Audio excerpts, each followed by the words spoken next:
Hello बच्चों, आज हमारा क्वेश्चन है a square and a rectangular field with measurement as given in the figure. भाई मेजरमेंट हमें फिगर में दे रखा, हैव सेम पैरामीटर, दोनों का सेम पैरामीटर है, beach field has a larger area.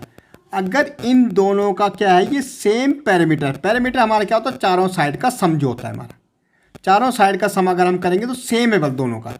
लेकिन अब हमें एरिया निकालना है, किस फिगर का बड़ा एरिया है, beach field has the larger area. सबसे पहले आपको समझो पैरामीटर क्या होता है। पैरामीटर अगर ये किसी वायर से बना रखा मैंने, ठीक है, अगर मैंने ये किसी वायर से बना रखा तो जितनी लंबी वायर से ये होगी उतनी लंबी वायर भी होंगी, जो वायर की लंबाई होगी सेम होगी, ठीक है। तो पैरामीटर हमारा ये हो गया। अब हमें बोला एरिया निकालना। एरिया हमारा क्या होता है, लेंथ इंटू ब्रेथ होता है। एरिया ऑफ द रेक्टेंगल हमारा क्या होता है, लेंथ इंटू ब्रेथ। हमें लेंथ तो यहाँ 80 पता है, लेकिन ब्रेथ हमें पता नहीं है। यहाँ स्क्वायर का तो एरिया निकल जाएगा, साइड इंटू साइड, क्योंकि साइड इसकी 60 है तो ये भी 60 हो जाएगी, ये भी 60 हो जाएगी, ये भी 60 हो जाएगी। लेकिन एरिया ऑफ हमें क्या निकालना है, एरिया ऑफ रेक्टेंगल। इसके लिए हमें ब्रेथ बहुत जरूरी। तो हमें पहले पता होना चाहिए parameter of square. Parameter square क्या होता है, 4 इंटू साइड होता है। क्या होता है, 4 इंटू साइड। भाई 4 इंटू साइड, पैरामीटर दोनों को बराबर है, तो हम इसका पैरामीटर निकाल लेते हैं पहले, क्योंकि यहाँ तो साइड दी ही रखी हमें। तो P इक्वल टू हमारा क्या हो जाएगा, 4 इंटू 60 हो जाएगा। भाई कितना दे रखा है, 60।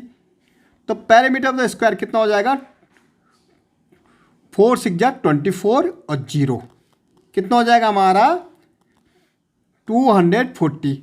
ओके, कितना हो जाएगा हमारा 240 हो जाएगा। अब पैरामीटर ऑफ द स्क्वायर, तो ये पैरामीटर भी सेम है, तो ये तो पैरामीटर ऑफ द रेक्टेंगल भी हो जाएगा। अब पैरामीटर ऑफ द रेक्टेंगल भी सेम हो जाएगा। अब देखो पैरामीटर ऑफ आ रेक्टेंगल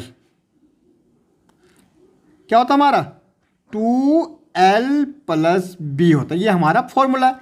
भाई ये तो ऑलरेडी होगा, ये सेम है हमारा, तो ये भी 240 हो जाएगा। भाई पैरामीटर ऑफ द, क्योंकि कह रहा parameter measurement as given in the figure have the same parameter, जितना इतना होगा उतना ही इसका होगा। भाई दोनों का सेम पैरामीटर, इसका अगर 240 है तो इसका भी 240 हो जाएगा।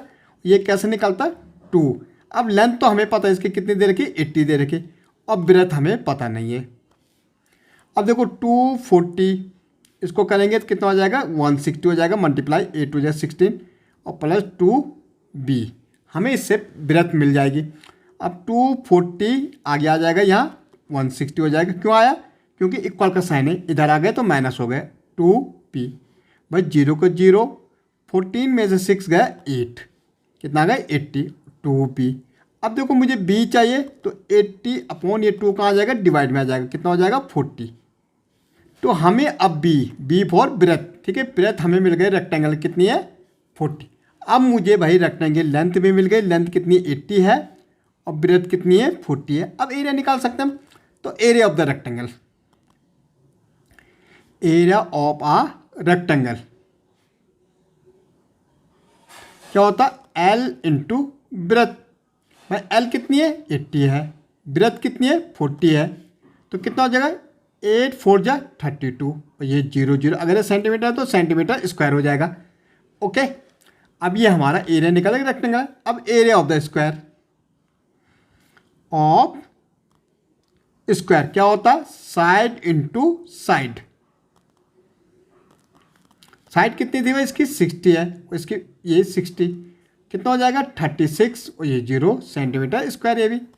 ओके, अब यहाँ 32 यहाँ 36 है, तो हम कह सकते हैं square has a larger area, square has a larger area. Okay, area